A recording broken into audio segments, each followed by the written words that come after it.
Hello everyone, it's Sammy Ayo back with you all again.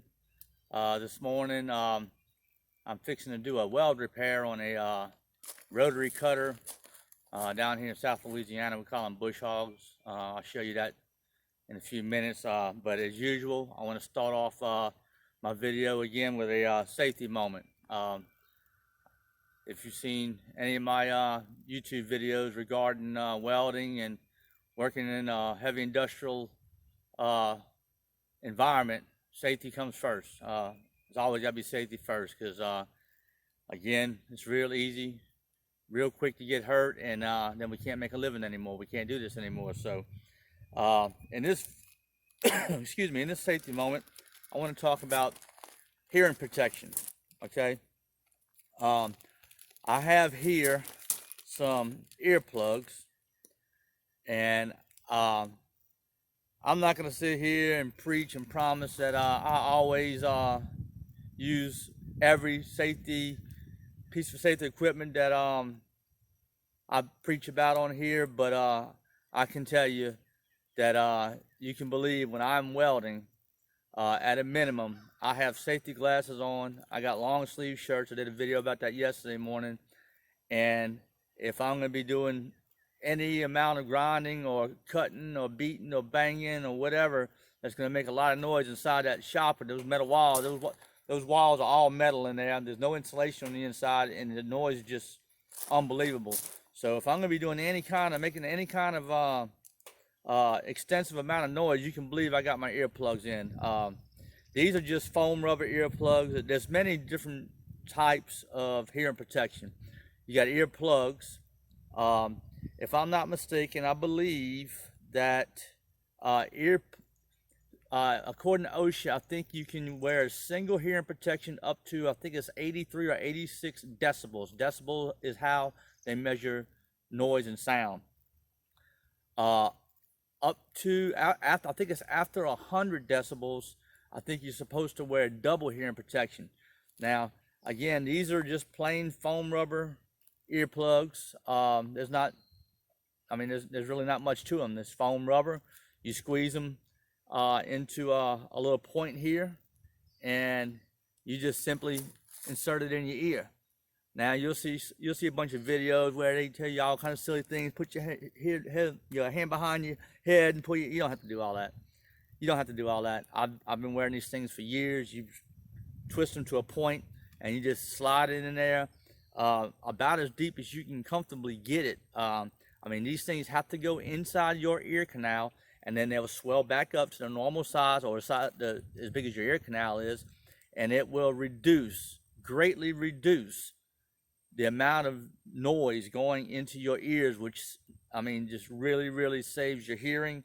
After 30 years of welding, I do have welding fabrication, cutting, grinding, beating with hammers on steel to move steel around, get it where I want it so I can put it together and weld it. I've got significant hearing loss. I'm not deaf by any means. I can hear the average thing, but if somebody's talking low or not pronouncing their words correctly, I'll be asking them to repeat themselves quite often. One thing I wanted to mention, this is not the only style of hearing protection they have. It's not even the only style of ear plugs. They also have plugs that have a fairly hard plastic center with a bunch of little real soft fins kind of things sticking off of them, and you put those in your ear, and those fins will form to your ear canal also. And they also make ear muffs. Now, if you need double hearing protection, that's typically what you're going to do, is you're going to use ear plugs inside your ears and then put ear muffs over. I don't have any. This is the only hearing protection I have in my shop, so I don't have any other examples to actually show you. But one thing I wanted to mention on this wrapper that these come out of, it mentions on here that these are Class AL and NRR 29 decibels, ANSI standard, and also IRB. I'm not sure if y'all can see that good or not, I'm sorry. And also IRB 29 decibels ANSI standard. That's the standard for which hearing protection is made out of, the ANSI standard, S 3.19-1974. So anyway, just that was our safety moment for today. Hearing protection. Again, if I'm doing making any amount of noise whatsoever in my shop, that's gonna, I'm gonna be doing for a while. I mean, I might not put these in if I'm gonna hit the hammer on some steel a couple of times, but you can believe I'm gonna be working in there for 30 minutes to an hour or all day long. I'm gonna have these in my ears and protect my ears. Like I said, I already have some here in Lawson. I can't afford any more. But that's our safety moment for today. We're fixing to take a look at this rotary cutter, bush hog we call them in South Louisiana, and see about repairing this for this guy and make us a paycheck. So this is the rotary cutter that this guy called me and asked me if I would repair. And as you can see, we have some, I'm all up in the shadows here, but there's a pretty, let me get back, y'all can see, there's a pretty extensive corrosion hole area there. Over here to the side, you have a lot more. It's pretty bad there. And then back here next to the tail wheel, here's a good bit more. This is a 5-foot rotary cutter. It's what you would kind of call a generic. It's not your top of the line. And the first thing I asked the guy when he asked me about it was to send me some pictures and the brand name and the size, because honestly, if you're gonna if you want to do something like this, you need to make sure it's cost effective and efficient, because I mean, these things here, I mean, they got some, again, these not so well built ones. And I don't mean to interrupt this video, but I want to show you all something if I can. I got a kite hawk flying in the back of my field, and I just thought that was interesting. Y'all might be able to see that back there. But anyway, back to our video. A lot of times it's more cost effective to go buy a new one. The cost of these things used to be fairly reasonable, but I did some research on this one, and it would actually cost him about twice as much to buy a new one as what it's going to cost him for me to repair it for him. So I'm going to go ahead and repair it for him. But I'm not just out to make a bunch of money off anybody. I do advise my customers what's the most cost-effective way, and if I thought I could, it's going to cost as much for him to get me to fix this as a new one would cost, and I wouldn't have done it. Again, here's that kite. Y'all look at that kite. I've only seen one around here before about 10 years ago, but that thing, those are some pretty birds. If I can get them in that video back there flying around. Anyway, just thought that was interesting. Thought I'd throw that in my video real quick. So we're gonna get to work on this thing. I'm gonna bring it in my shop, and I will try to keep you all up to date as we go.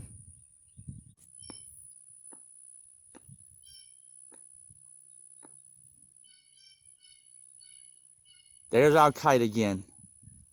I got a much better view of it. That is a kite hawk, and it has a split tail. Look at that. Again, just wanted to add it in my video. This is what I love about living in the country right here. He is flying almost right over my head now.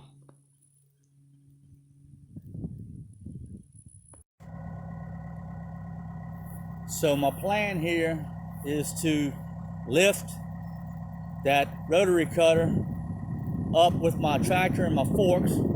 This was the #1 reason why I bought this tractor, was for the forks, and front end loader and the forks, and working in my welding shop. But anyway, I'm planning on lifting this with my forks, and I'm going to move it over here to the right, to the end of my trailer, and set it back down. And then I intend to come in from the end of the trailer and just slide my forks under the deck of that rotary cutter and lift it and bring it into my shop.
So I have the cutter in my shop.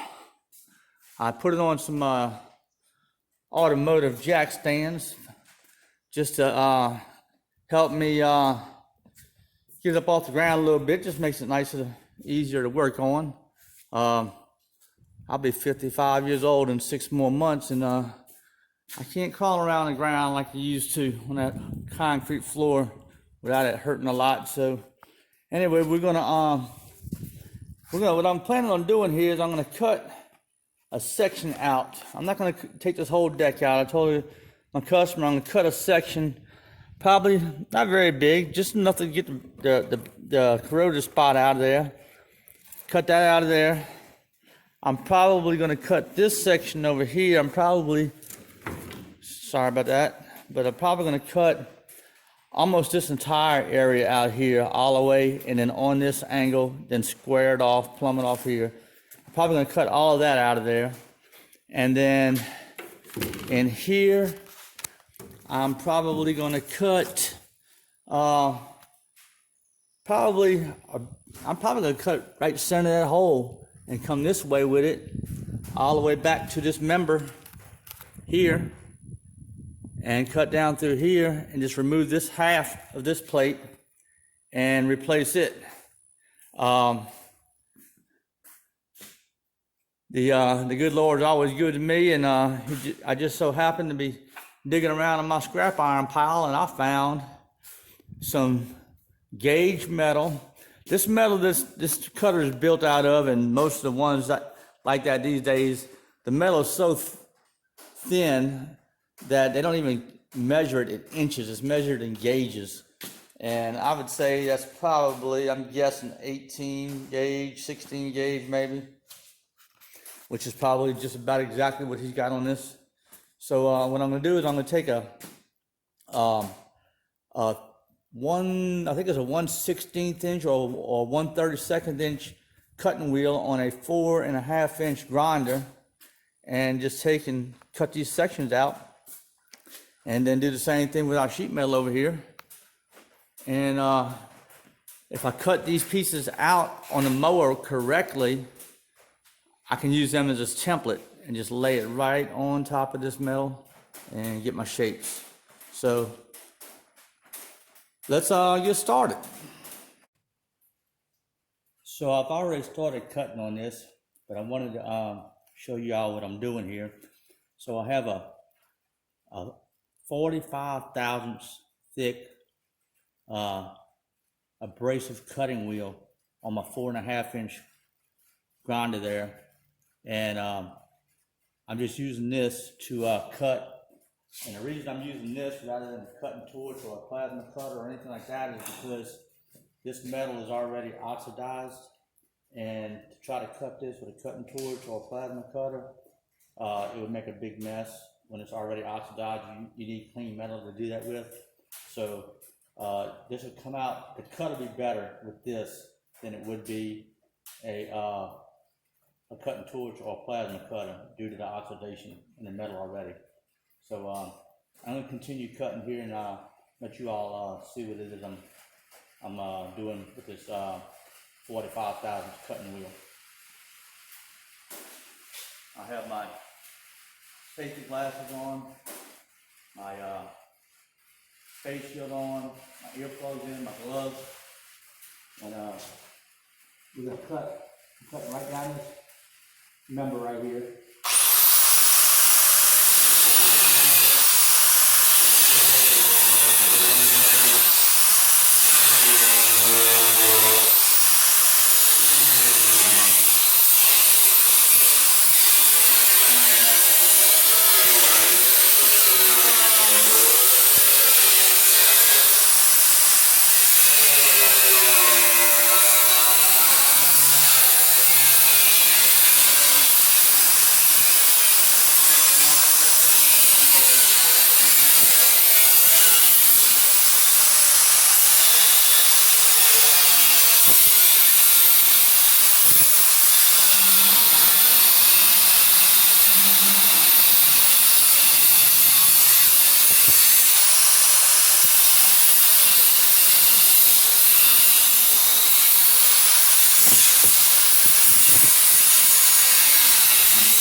So I have that almost completely cut out. Everything is cut except for my two corners here and where this is welded down the front of this angle iron right here.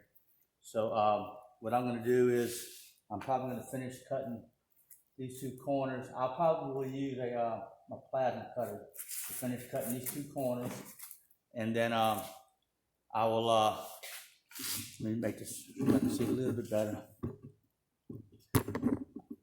What I was trying to say was I'm going to cut these two corners here. I couldn't get in there with that circular cutter.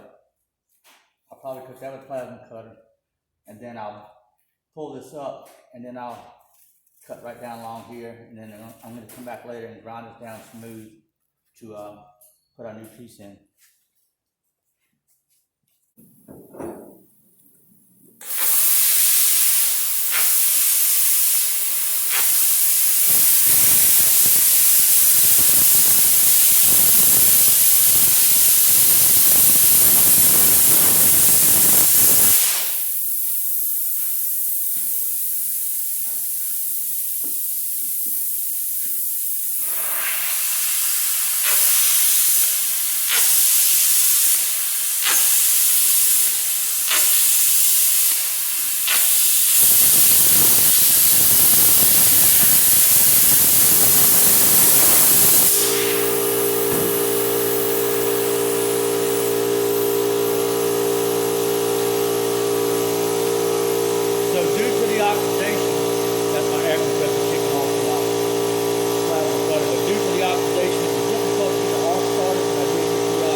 So I got the center part cut out.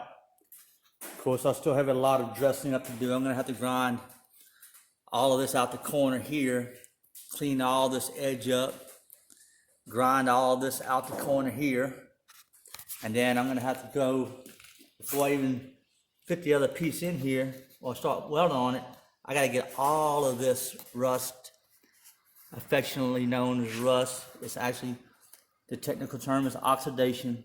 I gotta get all of that out of there. But I was able to pretty much salvage the piece came out of there, and that's gonna make me a, it'll be from this direction. That'll make me a pretty good template to lay on this sheet metal here. I'll just lay that on there and trace it out, and that will give me a pretty good template to cut when I need to cut out off of there. So that's where we're at, and got a lot of cleaning up to do and a lot of prep work to do. And I still have to cut this corroded section here out. You can see, let me move my scraper here, you can see the corrosion in the holes there. And then move these out the way, and I gotta cut this section here out, but these won't be too bad. These will be much simpler than that other piece was. So we're gonna keep moving. Well, I have everything cut out. Back here as well. I still have to clean up and dress up where I'm gonna be welding at, get all that oxidation, affectionately known as rust, out of here before I can weld. It will not weld like that. So I gotta get all that cleaned up. All in here, gotta get all that cleaned up and dressed up and prepared to weld. Down in there, down in there. I have my pieces that I cut out right there. And what I will do with those is I will take them and lay this on top of this gauged sheet metal and use those as templates and cut my shapes out, and they ought to come out almost perfect, minus a little bit of dressing in to get them to fit just right before I weld it. So that's what we're gonna do now. So I have my new pieces cut out and placed in. I just got them set in there. I still got to do some touching up and stuff, but you can see they're sitting there. They fit pretty good.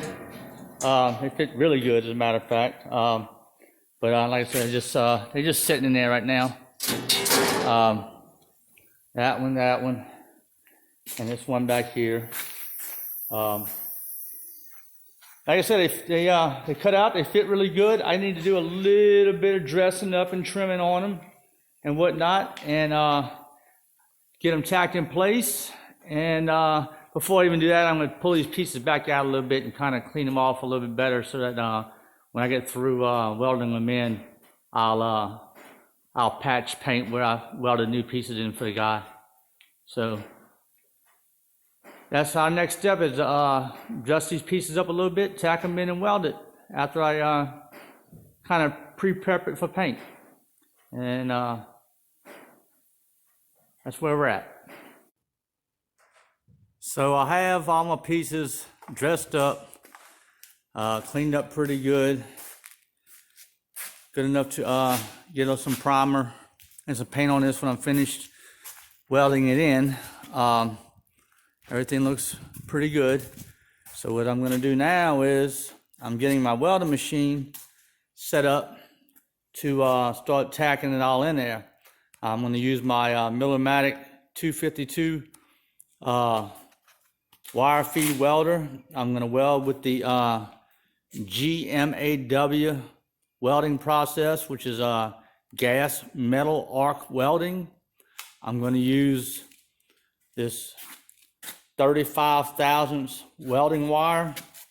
It is a like I said, it's a 35 thousandths solid wire.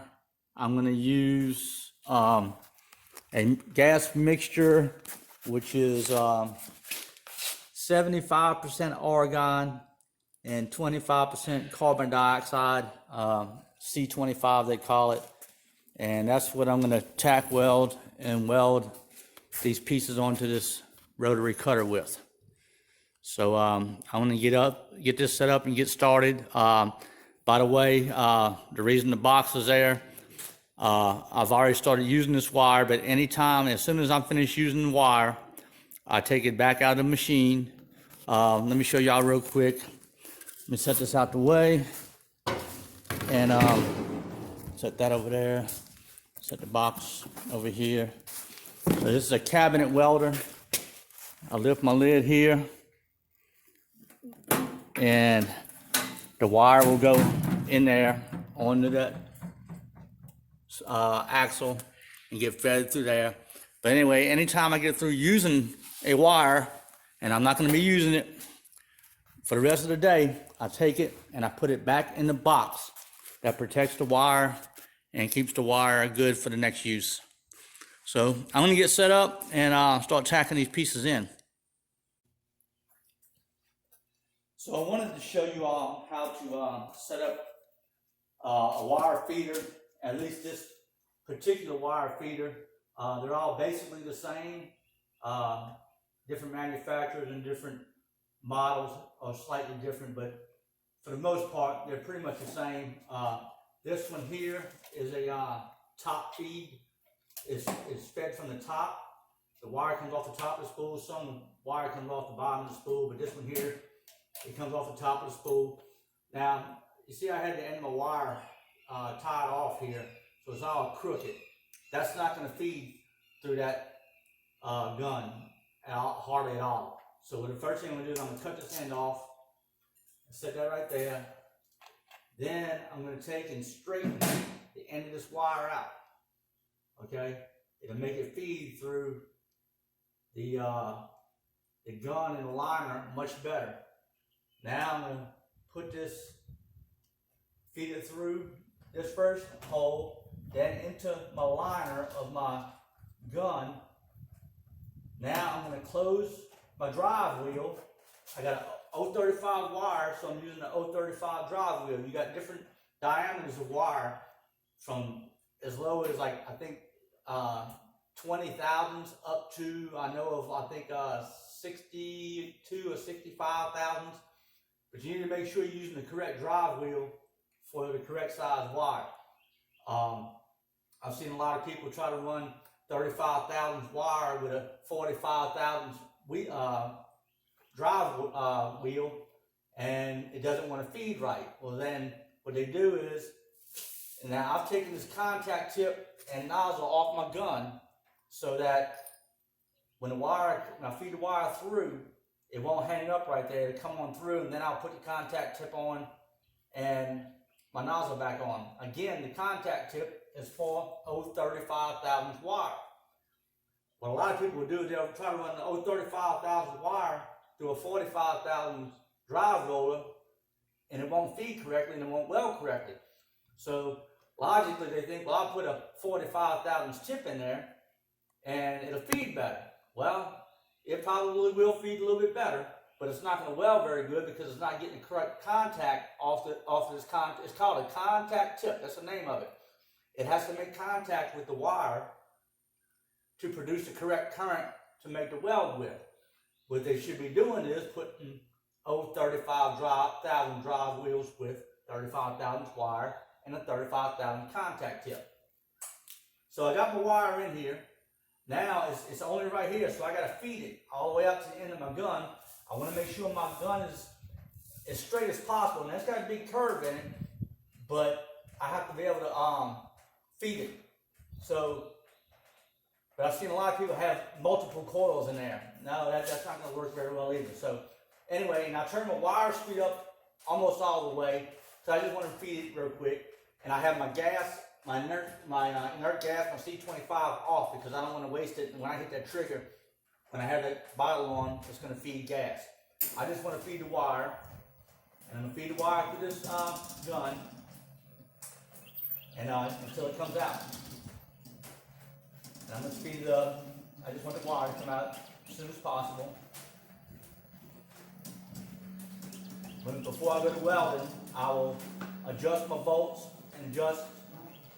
See, I got my wire out. Now, I'm going to go ahead and put my contact tip in. And get a little closer so y'all can see it. So this is the contact tip.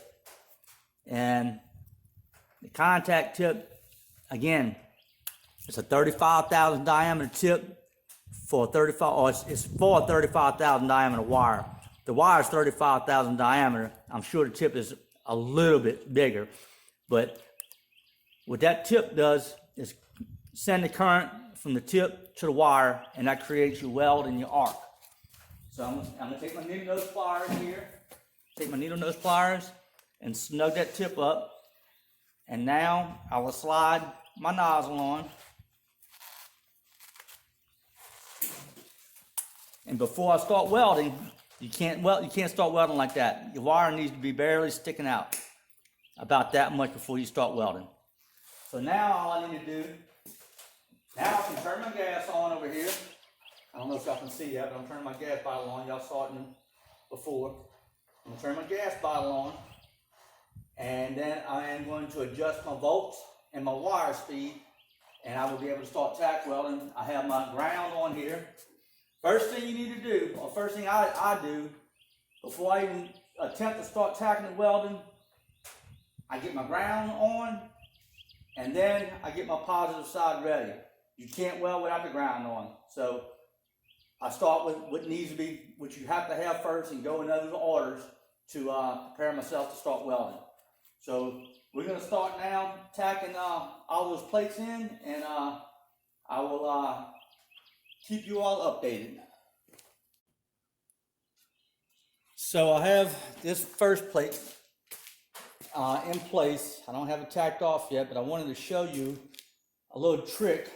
So instead of having to hold this thing in place, I tack these little tabs on here, and that will allow this plate to rest right down at the height it needs to go at. So that's just a little trick. If you ever want working on a project like this, this will hopefully help you out and give you a little trick to go off of. But now I am fixing to start tacking this plate in place. And whenever you tack something like this, you really want to tack it very well before you start welding, because heat makes material move. I mean, you'll be surprised what the heat will do to this thing. So you want to make sure it's tacked off really good before you actually start to complete welding it out. So I'm going to go ahead and start tacking this thing in and getting it ready to weld. So I have 3 sides of this center plate welded in.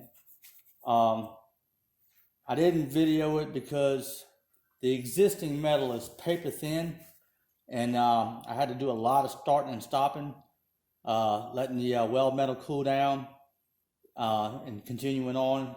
So I had to do a lot of starts and stops. But now I'm on this front section. I got plenty of good metal here, and I'm going to show you all a little bit about how I go about welding this. Now I'm welding on 16 volts, and my wire speed is at 135. I think it's 135 inches per minute. So I'm going to start right here on this location, on this tack, and I'm going to weld from here to here. So what I usually do, and it's always a good idea to backstep your weld. So I weld from here to here, and then I weld from here to here, and then I weld from here to here. And I'm using these clamps as more or less as just, well, I was using them to hold the plate down and tack it, but now I'm using it as an armrest. So I can weld from here to here. I got my wire, so I always start off with a fresh end of my wire. And I'm gonna show you all something real quick, just to make an example. So now you'll see there's a little ball on the end of that wire. Let me get back in this picture here. There's a little ball on the end of that wire, okay? And you'll see where the wire is burnt, and there's a little ball on the end of it. Well, that wire is more than 35 thousandths. It is now probably closer to 40 thousandths. Well, the thing about it is, and a lot of people don't understand, this is very scientific, and these Miller engineers and Lincoln engineers, Hobart, I mean, all these welding companies engineers, they know, they got this stuff designed to a science. And so I cut that ball off, so when I go to start my arc, it's going to start off right. if I have a big ball on there, that thing will want to pop and sputter and everything before it takes off good.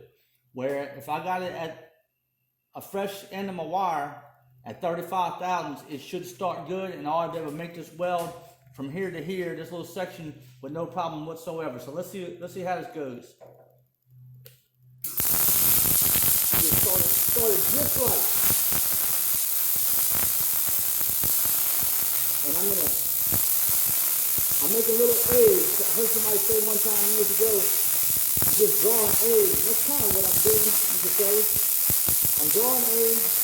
I'm maintaining a nice, smooth hand speed is very important, especially with a GMAW weld. Hand speed is very important. If you try to go too fast, it's not going to weld right. If you try to go too slow, it's not going to weld right. You got to have a nice, smooth hand speed.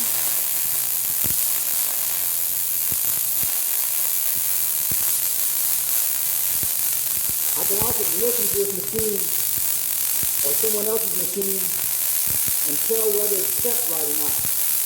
Or if they're trying to go too fast or too slow, I can listen to it and tell.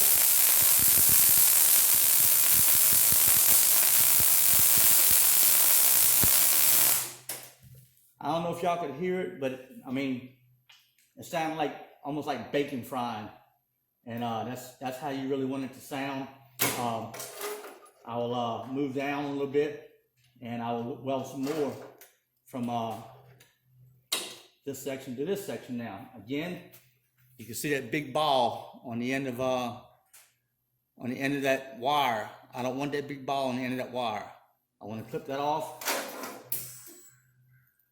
And now I got a nice end of my wire. I don't want it sticking out very far, no further than that. And we're gonna go and we're gonna weld from this spot to this spot. Nice smooth start.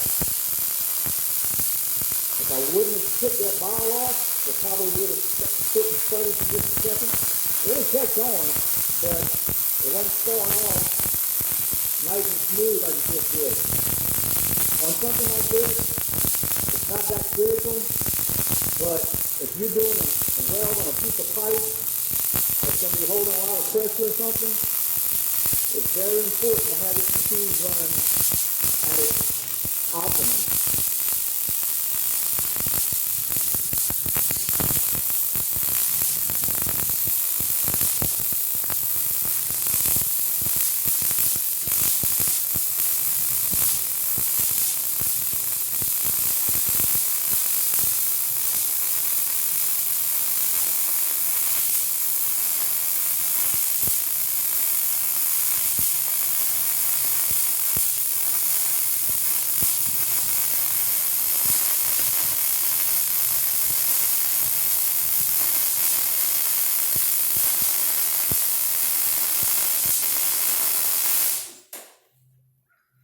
So there you have it. That's how a GMAW weld, GMAW, gas metal arc welding. That's a pretty good example of how it should come out and how it should sound and how my machine is set pretty good. So I have all three patches welded in place. I have to grind some tacks off on this one. You see my tacks from where I had the little clips on there to hold it in place. I had to grind it off. I'm going to have to grind those off and take and run a sanding pad wire, excuse me, a sanding wheel over the welds to dress them up a little bit. See if I can get a little bit. There you go. Got that piece there welded in there, and like I said, I just need to dress the welds up a little bit and put some a coat of primer and a coat of paint on the areas that I fixed, and we'll have a job complete here shortly. So we are completed. I have my customer's bush hog rotary cutter completed. Got all of his rust affectionately known as rust, oxidation areas that were bad, removed, and new metal in and coated. And it is on my trailer, and I'm getting ready to deliver it to him and get paid. So I hope you all have enjoyed my videos. I hope you enjoyed this one. I hope it was helpful and informative. Hope you all were able to learn something, get some tips from me. And if you like my channel, please, by all means, subscribe, like, and share, and spread the word for me. Thank y'all, and y'all have a blessed day.